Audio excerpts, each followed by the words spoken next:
سلام و درود برا بچه، حالتون چطوره؟ امروز اومدیم با ویدیوی 5 تا از جزیره هایی که غیر قابل سکونت و متروکه هستن.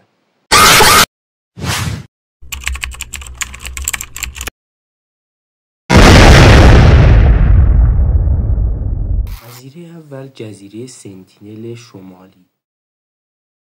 جزیره‌ای که نمیشه واردش شد چون بومیایی توش زندگی میکنن که هنوز زندگی مدرن رو نپذیرفتن. ورود به این جزیره مساوی با مرگ. قتل‌های زیادی تو این جزیره اتفاق افتاده که یکیشون مربوط میشه به سال 1984. یک زندانی بریتانیایی از زندان فرار میکنه و وارد این جزیره میشه. چند روز بعد گروه تجسس جسد این فرد رو توی ساحل پیدا میکنن که با خنجرهایی که توی گلوش بوده به قتل رسیده بوده. یکی دیگه از قتلایی که توی این جزیره اتفاق افتاده مربوط میشه به سال 1974.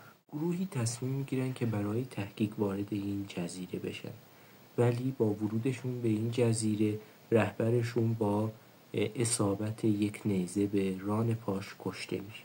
آخرین تلاش محققا برای برقراری ارتباط با این بومی ها در این جزیره در سال 2006 صورت گرفت که نتیجه خوبی نداشت.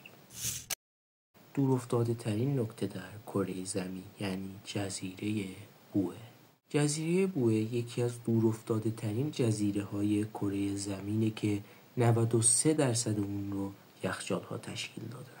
این جزیره به دلیل دورافتاده بودن و سرمای شدیدی که داره قابل سکونت نیست و غیر قابل سکونت بودن این جزیره اون رو به یکی از ترسناکترین جزیره ها تبدیل میکنه. سومین جزیره یعنی جزیره مار. این جزیره که توی برزیل واقع است محل زندگی یکی از خطرناکترین مارها یعنی افعی طلایی سرنیزه‌ای.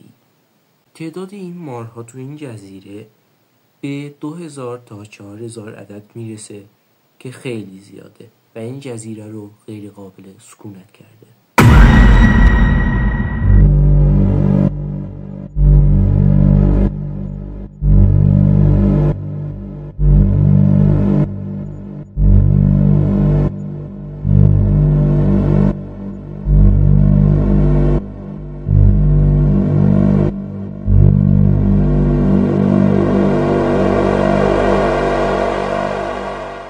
تعداد این مارها به نسبت این جزیره به قدری زیاده که توی هر 1 متر مربع یک مار وجود داره.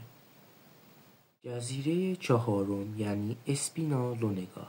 جزیره‌ای که برای مدت‌ها قابل سکونت بود و انسان‌ها توش زندگی می‌کردن تا وقتی که تاریکی این جزیره رو فرا گرفت.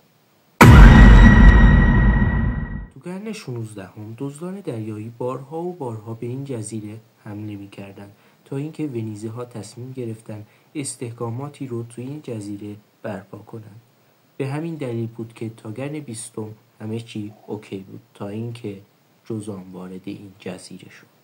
از ابتدای قرن تا سال 1957 این جزیره پاتوق جذامیا شد و مردم این جزیره رو نفرین شده میدونستن. به همین دلیل بود که رفته این جزیره غیر قابل سکونت شد. پنجمین جزیره یعنی جزیره راس، یکی از دلهره آورترین جزیره های جهان.